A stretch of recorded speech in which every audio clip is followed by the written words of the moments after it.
इससे पहले वाली वीडियो में हमने अकाउंटिंग साइकिल और ये प्रोसेस को कर लिया है। अब हम करते हैं ना अकाउंटिंग के बेसिस क्या होते हैं, मतलब किस बेसिस पे हम अकाउंट बना सकते हैं। Basis of accounting. बेसिस क्या होता है, देखो बेस क्या होता है, जिस चीज़ पर कोई चीज़ खड़ी है। जैसे फाउंडेशन होती है ना, फाउंडेशन एक घर बनाने के लिए सबसे पहले हम नींव डालते हैं। वैसे अकाउंटिंग करने के लिए क्या चीज़ किस बेस पे हम करते हैं, दो बेस पे हम कर सकते हैं। या तो सारा कैश में रिकॉर्ड करें, कैश बेसिस पर, या फिर एक्रूवल बेसिस पर। कैश और अक्रूवल बेसिस का मतलब क्या हुआ, देखो कैश का मतलब हमने नकद लेन देन करा है, पैसा आया और पैसा गया, मतलब कैश के आने पर और कैश के जाने पर सिर्फ वो वाली ट्रांजेक्शन हमने रिकॉर्ड करनी है जिसमें पैसा आया और इसमें पैसा गया। अक्रूवल में ना हमने कैश वाली तो रिकॉर्ड करनी ही करनी है, प्लस जो कैश वाली नहीं है जिसको हम बोलते हैं क्रेडिट वाली। क्रेडिट क्या होती है, जो कैश में नहीं होती है। वैसे तो सबको पता है बट सिंपल समझाने के लिए, क्रेडिट क्या होता है, जो कैश में नहीं है। और कैश मतलब जो हमने जो पैसा दिया है, करेंसी हमारी जो होती है ना, उसमें लेन देन हुआ है, वो कैश होती है। क्रेडिट में जिसमें पैसा हमने नहीं दिया है, इसके अंदर दोनों रिकॉर्ड करनी होती है। अब दो ऑप्शन है हमारे पास कि कैश में रिकॉर्ड करें एक्रूवल में। हाँ दो तो हैं, बट करते सब इसमें ही हैं, क्योंकि ये एक्चुअली रिप्रेजेंट करता है किसी भी ऑर्गेनाइजेशन की अच्छी पोजीशन या रियल पोजीशन। कौन बताता है, एक्रूवल। कैसे बताता है, देखो अब हमारी सेल, फॉर एग्जांपल इसकी सेल है, एक इंसान ने ना सेल करी 1 लाख रुपए की, 1 लाख रुपए की सेल करी ए ने, ए ऐसे करते हैं, ए ने 1 लाख रुपए की सेल करी किसको, बी को। यानी कि गुड्स बेचे इसने, ए ने गुड्स बेचे बी को, 1 लाख रुपए के थे वो। तो बी ने कहा अभी मेरे पास ना 30,000 रुपये हैं, 30,000 रुपये मैं अभी पे कर देता हूँ, यानी कैश दे देता हूँ। बाकी जो है बचेंगे हमारे 70,000, वो आपने ऐसा करना मुझसे बाद में ले लेना, वो मुझसे बाद में ले लेना, यानी कि वो क्रेडिट पे हो गया, वो क्रेडिट पे हो गया। अब कैश बेसिस वाले लोग क्या कहेंगे कि ना सेल तो मेरी सिर्फ 30,000 की हुई, कितनी हुई, 30,000 की। अब आया टैक्स देने की बारी, तो टैक्स भी वो किस पे लगाएंगे, जो 30,000 मेरे पास आए हैं ना, मैं तो इस पे लगाऊंगा, मेरी तो सेल इतनी हुई है, मेरे पास तो हाथ में इतने पैसे आए हैं 30,000, तो ये ऐसे कहेगा। वहीं जो एक्रूवल बेसिस पे करते हैं उनके लिए तो भाई 30,000 की कितने पैसे आए ये मायने नहीं रखता, हमने 1 लाख रुपए तो सॉरी हमने कमाई ली है ना, अब मिलेंगे बाद में अलग बात है, कभी ना कभी तो मिलने ही आए, हम यही सोचेंगे मिल जाएंगे। इन्हें 1 लाख रुपए की हमने सेल कर दी, तो इसके वास्ते हुई है 1 लाख रुपए की सेल, इसको टैक्स देना पड़ेगा 1 लाख रुपए पर। ठीक है।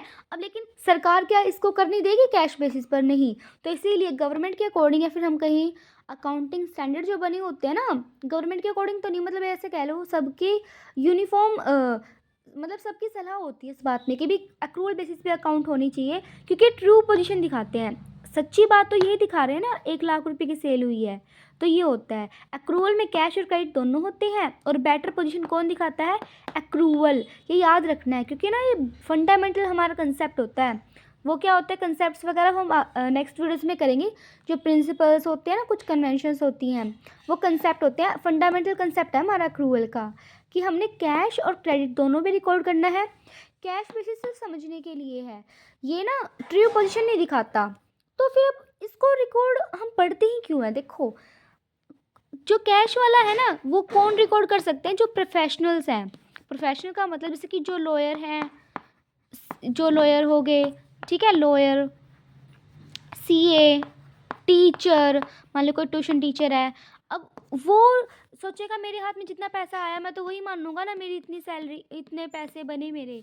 तो जिनको सैलरी नहीं मिल रही है, यानी कि जो लॉयर हैं, सीए हैं, टीचर हैं, जो अपना प्रोफेशन चला रहे हैं, कोई उनकी रोजी रोटी प्रोफेशन से चल रही है, वो करें कैश बेसिस पे। जैसे डॉक्टर हो गए, वो सब, वो तो कैश बेसिस पे कर सकते हैं। या फिर आपका देखो क्वेश्चन बन सकता है ये वाला, कि किन ऑर्गेनाइजेशन के लिए, फिर किस तरह के हम बिजनेस के लिए, या फिर किस तरह के प्रोफेशन के लिए कैश बेसिस सही रहता है, सुटेबल है। तो इन सब के लिए सुटेबल है, किसके लिए सुटेबल है, जो प्रोफेशनल्स होते हैं।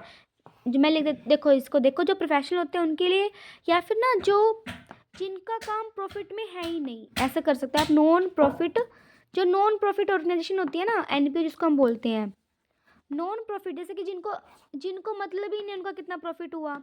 अब देखो हम सर कोई क्यों कह रहा है अभी आप ये एक्रूवल वाला करेंगे ताकि उनका टैक्स कम ना होए, ताकि वो टैक्स से ना बचे ना।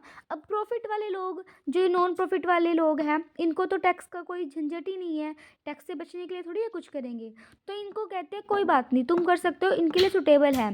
जो नॉन प्रॉफिट ऑर्गेनाइजेशन होती है वो कर सकती है, और जो प्रोफेशनल्स होते हैं ना ये भी कर सकते हैं। प्रोफेशनल कर सकते हैं, नॉन प्रॉफिट ऑर्गेनाइजेशन भी कर सकती है।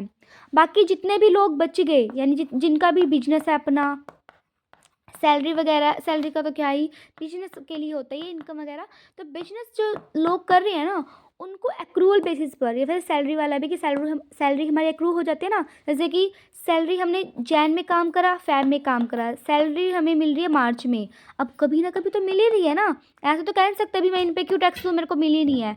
मतलब ऐसे तो मिलने के बाद ही टैक्स होता है, बट कई बार एक केस होता है ना एक्रूवल इनकम का, उसमें खैर हम उसमें नहीं जाएंगे, बस इतना समझिए आप।